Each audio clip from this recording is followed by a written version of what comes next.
My name is Richard Lowenberg. Welcome to the Arts and Sciences Telluride 2024 program, being carried by Leonardo laser zooms around the world and locally in Telluride, Colorado, where I am, and where also Mark Neyrinck, one of the presenters, is.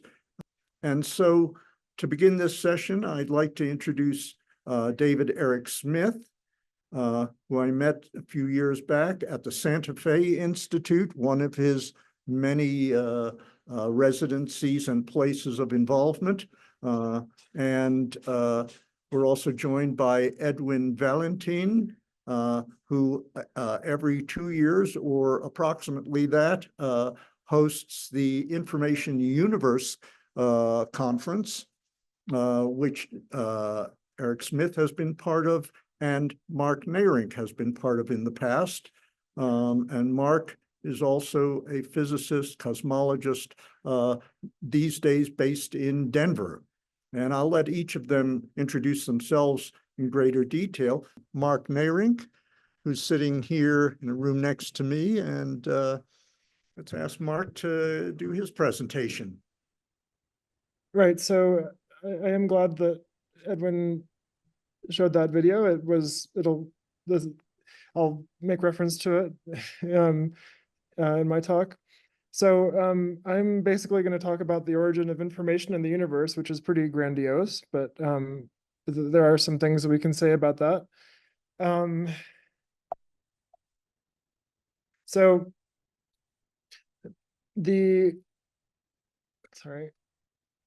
Okay, so I'm going to say something about cosmological structure formation for one thing, which Edwin said something about, but there's kind of a dichotomy between some primordial information that persists and determines some things in our universe, we think, and then there's, I think, and this is a kind of an open question, but there's some smaller scale information that I think is not primordial, or at least is super chaotic.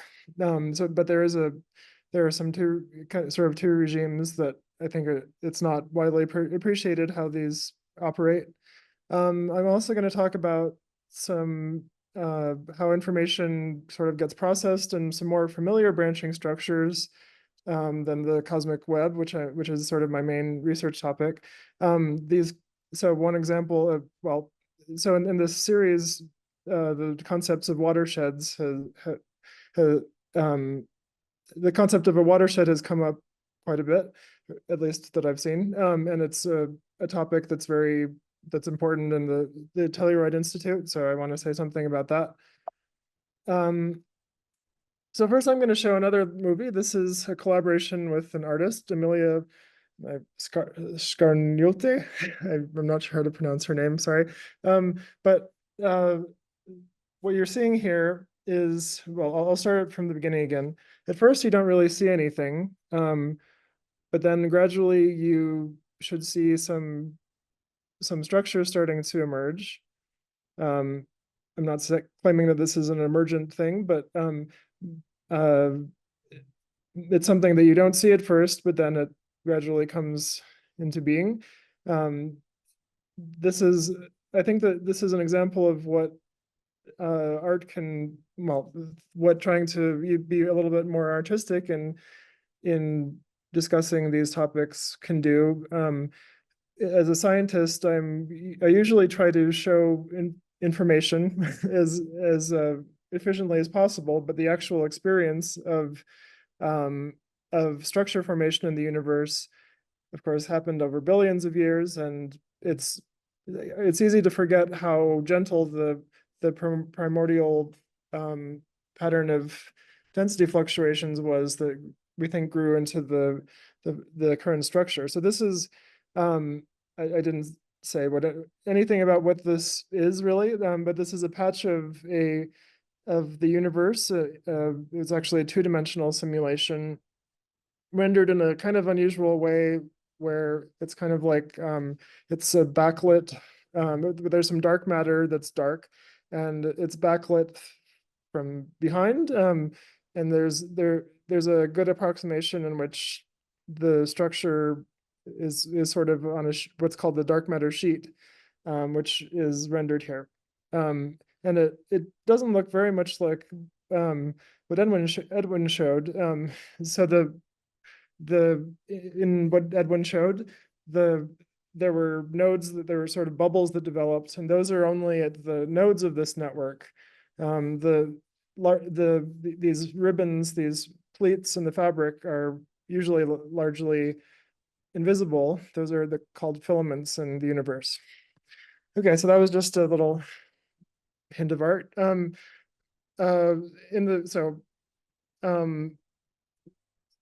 Onto information. So we think that gravity folds up a sort of blueprint into what's called the cosmic web, and that is that this blueprint was developed during inflation during the first instance of the universe. So here, I hope you can see my pointer. There's some darker and lighter patches of this grid.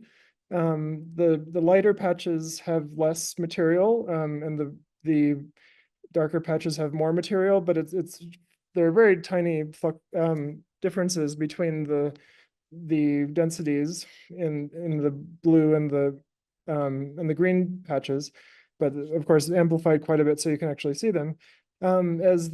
So gravity just pulls denser patches together, and you end up with this kind of process. And that's kind of cool, but there's actually kind of an open question: how much does this actually determine? How much does this primordial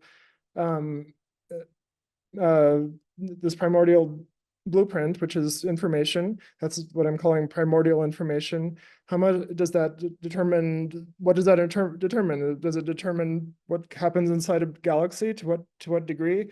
Could you predict that the Earth was here from this primordial patch of information? So yeah, what on Earth was encoded in the initial conditions of the universe? That's actually not very well known. It's kind of surprisingly. Was life in general? Was our particular form of life? Was this presentation? I kind of doubt it, but it's kind of an open question. But if we move out in scale, we reach some things where we actually do know a fair amount. But even on the scale of the solar system, it's uncertain whether the details of the solar system were prescribed in the primordial universe. My guess is that it wasn't particularly, although it's not a particularly unusual solar system. There's some distribution of possible solar systems that could have come out, and ours is not ridiculously atypical, but who knows? But the details of the masses of each of our planets is probably not prescribed entirely by this initial pattern of fluctuations. Was our galaxy. Well, here we start to get to a large enough size that I think it's pretty certain that the primordial pattern of fluctuations prescribed that there would be a galaxy here, but it's actually not so clear what kind of galaxy it would be, or to the degree to which these fluctuations determined our galaxy. And then there's extragalactic scales. This is also the Illustra simulation, another rendering of it, the same simulation that Edwin showed. So there's this cosmic web, which is a pattern of filaments connecting large galaxies together, and that seems to be laid down by this initial primordial information. But if we also look out into more rural parts of the universe in these white patches, I haven't defined what this is, but what's shown here is actually the same two-dimensional simulation as I the gently moving simulation movie had. So here the white patches are places where there's kind of a sheet that gets stretched out from the initial universe very much. That's where the universe expanded faster than the average, and so there's kind of a sheet stretched over the universe that gets stretched out even further. And between these patches, though, there are these filaments. Those are where this sheet folds up, and finally in these nodes, those are galaxies basically, where the folds get more complicated than you would likely be able to fold from paper. And actually in these white regions where they're called single stream regions or voids, those are places where actually this primordial information seems to be preserved quite well. It's kind of ironic that those are also nearly impossible to observe. So you get perfect primordial information preservation exactly where you can observe it. So that's, yeah, kind of funny. But within these filaments, there's a lot more going on. For example, we are in these filaments, and that's this. So obviously there's more going on than just a gently expanding pattern of fluctuations. So why is this? One way to understand it is in terms of crossing times. This is a boring wall of text, but as we go out in scale, the time scales get longer and longer. The solar system has a crossing time of sort of years, which is pretty fast by astronomical standards, but it seems, well, historically, of course, the solar system has seemed to be a very orderly thing.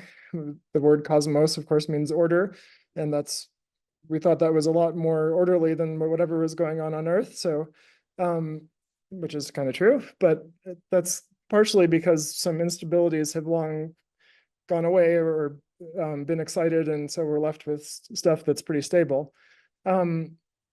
If we go out to a galaxy, the rotation period of a galaxy is a large fraction of a billion years. If we go out to filament scales, one of these filaments that I showed, there's kind of a rotational time scale of billions of years, which actually we helped to discover. But in a void, in one of these pristine patches, there's no matter crossing at all, really. But there's some caveats, but because there are some outflows from galaxies, but in general, there's just nothing crossing, and so you don't get any flows that could be excited there, or no chaotic dynamics or turbulence that could be excited there.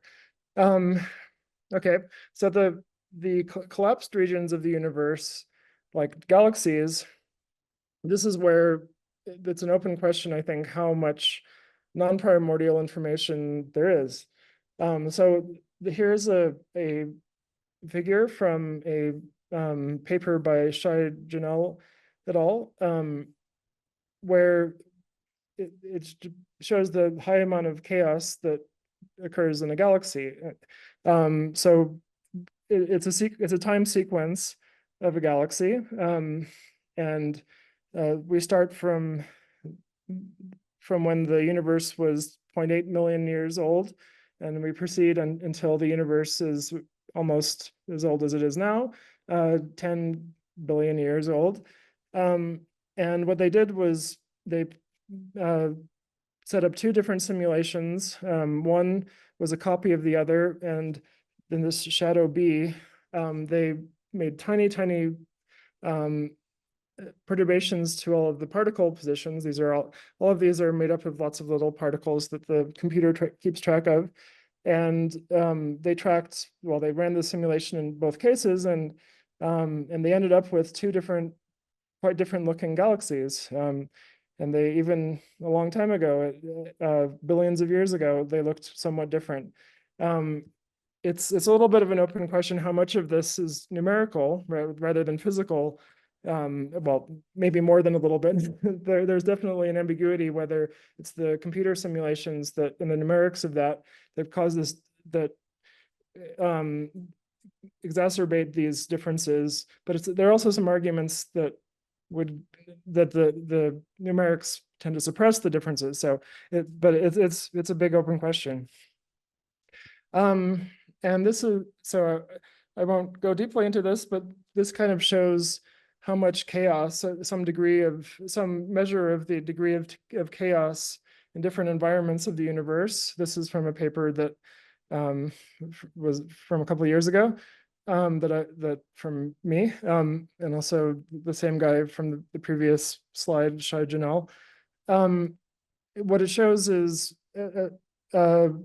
in different colors, the amount of basically chaos. So it's kind of a Lyapunov exponent, or actually what's actually shown here is how much the factor by which the initial perturbation is enhanced when you go from the epoch when the perturbation was introduced very long time ago until today.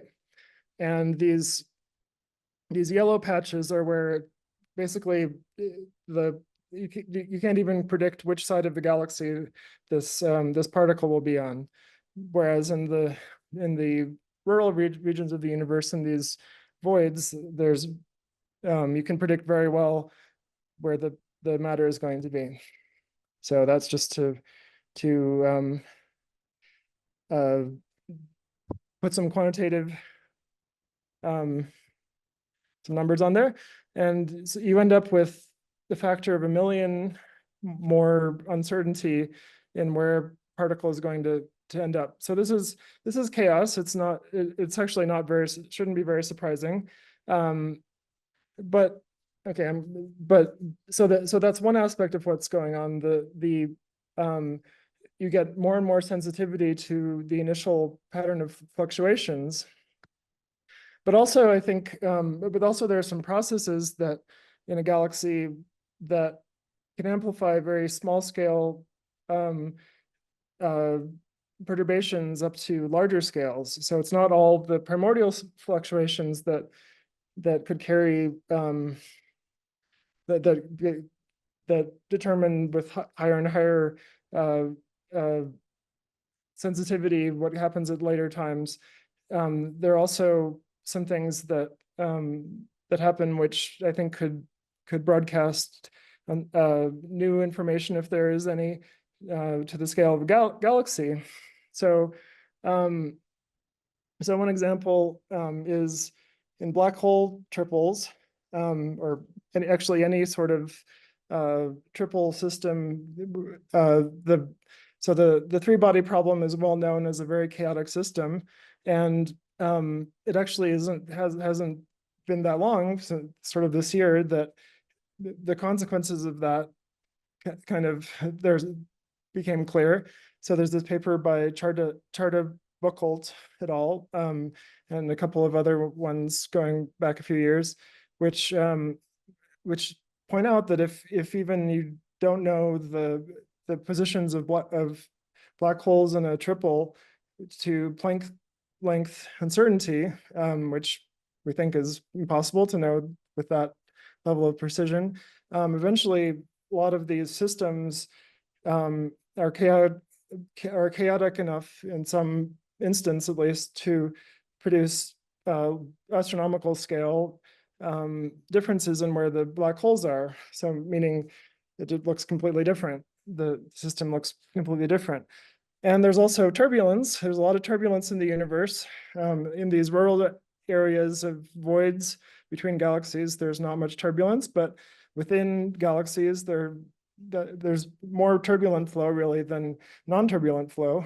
And people have been working in the fluid dynamics community, the turbulence community, on this thing called spontaneous stochasticity, which has a few different names and it gets a bit confusing, but what it can do is, and it's not really even a mechanism, it's just a degree of chaos. In a lot of cases, in the case of this paper here, Bunduck et al. 2024, they showed that even little thermal noise in the atmosphere eventually, in the turbulent atmosphere, it comes to change the weather. So it's not the butterfly effect; it's a molecule effect. Even the motions of molecules on tiny scales make the universe, make the weather kind of in principle unpredictable on a couple of week timescales. And actually there is some, it seems like Lorenz, the kind of founder of chaos theory, kind of realized this, although that kind of got lost a little bit. He said that there were three different sort of regimes of predictability. One is high predictability, where you can just predict arbitrarily long in the future. In cosmology, that happens in the void regions between galaxies.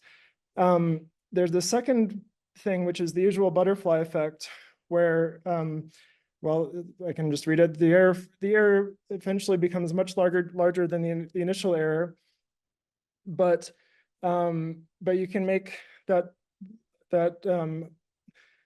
final conditions error arbitrarily small by shrinking the size of the initial error.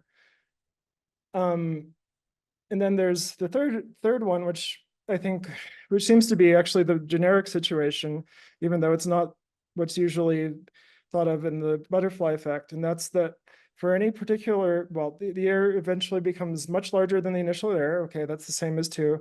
But for any particular future time, there's a limit below which the error cannot be reduced, no matter how small the initial error, if not 0, is made. So that means it's a very strange situation where it matters whether the error is exactly 0 or any other quantity.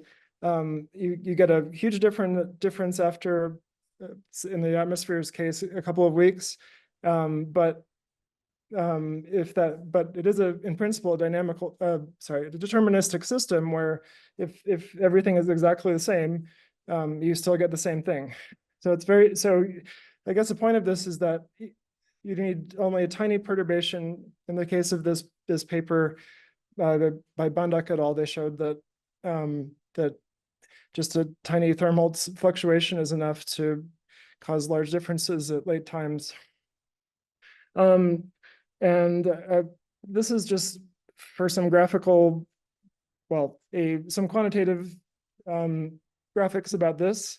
I won't explain this in detail, of course, but this is from some computer simulations of Kelvin-Helmholtz instabilities, which make these little spiral structures in clouds, for example. What they did was they did a similar thing as what I talked about before, where they have 2 different simulations with little differences at early times, and say that they see how much those separations grow. So they started these 3 different simulations with different separations, still very tiny, but differing by orders of magnitude.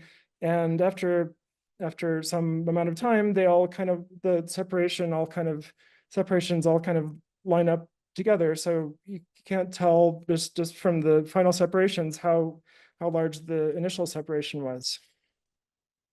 And I think this kind of thing could happen in galaxies. One mechanism is something that broadcasts very small scale stuff to larger scales, which is called active galactic nuclei. So what happens in that case is there's generally a black hole in the center of a galaxy, and when matter comes and some of it falls into the galaxy, there's a lot of energy released in these things called jets that seem to have a fair amount of dependence on the details within this accretion disk. So that's something that I'm trying to work on to quantify how much chaos there is in the system, and whether just a little bit of thermal fluctuation within the disk can broadcast things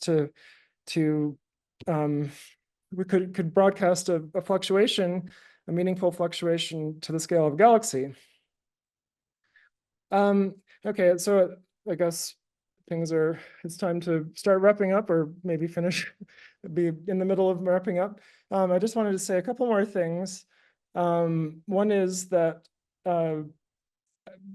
actually the amount of primordial information that's in a patch of the universe that forms a galaxy is maybe surprisingly small, especially in particular dark matter models. So there's WDM and CDM. These are names of dark matter models. In this case, it's this called warm dark matter. It's a pretty smooth primordial pattern of fluctuations that you get, and all of these three patches all are the size, or have basically all the sufficient mass and large scale density contrast. They're large scale hills of the density field. They all end up as sort of a galaxy, and it's kind of, I think it doesn't make sense that you could get all of the structure in our galaxy from this blob. You would need either a different dark matter model, so something like this, which is actually unresolved. I mean, the actual density fluctuations are much smaller scale than this. You would need a lot more primordial information to be able to build a galaxy from that. You can't really build a galaxy from that. So also, if there's some limit to the primordial information density, so an example of an information bound is the Bekenstein bound, which comes from considerations similar, that Edwin mentioned about black hole information content. It's hard to imagine that all of the information in the galaxy, or even on Earth, could have resided within some reasonable primordial patch, I think. But it's a slippery concept, though, so it's hard to make a completely definitive statement. And in the last couple of minutes, I want to just flash some branching structures. Here are neurons. There was slime mold, and architectural structures. This is a spider web, a blown up spider web. And that's a slime mold that I did, and actually there's an art exhibit that is just ending in Los Alamos that has slime molds in that shape. Mycelium, so the Telluride has mushroom festivals, and so it's very pertinent here.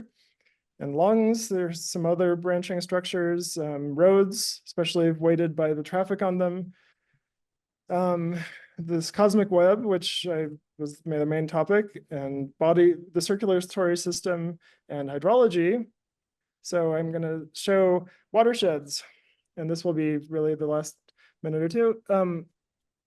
So this is the Colorado Plateau, shown an elevation map of that, and you can see a bunch of interesting rivers and tributaries here. The elevation here, well, the color here shows the elevation. Here's New Zealand. But what I wanted to emphasize here is that there's a good analogy to what happens in the universe with the cosmic web, with the flows of water. So I think that shouldn't require a huge amount of explanation to just point out on this picture that water kind of flows downhill and then ends up in a valley where there's a river or a tributary. And things are completely deterministic on the hillside. Things just go downhill. But then once you get into a river, you don't know what direction a particular parcel of water is going. It'll be generally going down downstream, but there can be turbulence in the river, of course, And in particular, when you get two rivers coming together, there's a confluence, and that generates turbulence. Actually, as I write up here, galaxies form at cosmic confluences. So generally, the galaxies in the universe form where different filaments are coming together, and so a confluence is sort of like a galaxy. And there's dissipation going on. I know that Eric has worked on the dissipative systems. So this kind of turbulent motion is one way that the second law of thermodynamics is satisfied, which I don't have time to explain much more about. But that's all for my talk. One little summary of some of it is that galaxies are highly chaotic, and there may be a fair amount of information that's injected beyond what was in the primordial universe. But there are also more rural parts of the universe called voids, where they're kind of like hillsides where you can deterministically know what direction the matter is flowing. So thank you very much. That's all I have to say. Thank you, Mark. We only have a few minutes. We can run a little longer. What I'm noticing in these three presentations is an issue of language, semantics, and scale that we're zooming around in and actually integrating in ways that are really difficult to comprehend as we change scale. And I'm curious about, we're talking a lot about chaos, about thermodynamics, entropy, and yet life much of what some people refer to as the noosphere, the biosphere and noosphere, both Vernadsky terms originally, is negentropic. And I've always been curious, or maybe not, Eric's shaking his head there, maybe. I'm just curious about the scale issues. So if we are essentially, as all life is, somehow tuned to the larger, just like watersheds and the cosmos, we're very commonly tuned. How do we think about information at the scale of what's going on Earth and the development of our tools and our abilities to perceive and attempt to understand what we're describing here? I find that just a huge question mark still. Maybe I'm not clear. No, it's all good. Goodness, asked about what is the universe or inheriting Shakespeare for a day, there's no way you can answer. But if we wanted to say something general, a thing we've all experienced is that you ask one question, or what you intend before you say it is a certain question, and then somebody else answers a different one. So much of doing anything right involves getting clear what question you're asking and being sure that the guy who heard it heard the same thing that you meant to ask. All of this business about neg entropy and blah, blah, blah has to do with starting out talking about one thing and then suddenly shifting to talking about something else and not having marked where you made the shift. That's not a genuine problem. That's just that we don't speak in complete sentences. So there's a lot of stuff like that we can repair just with a little bit of patience and talking in complete sentences. Mark answered one of what my most pressing questions was on this. From dynamical systems, we understand the notion of finite time singularities, things for which there's so much instability that short of strict identity, you can't extend prediction beyond some horizon that doesn't go forever. And of course, the notion of strict identity only occurs in a deterministic system.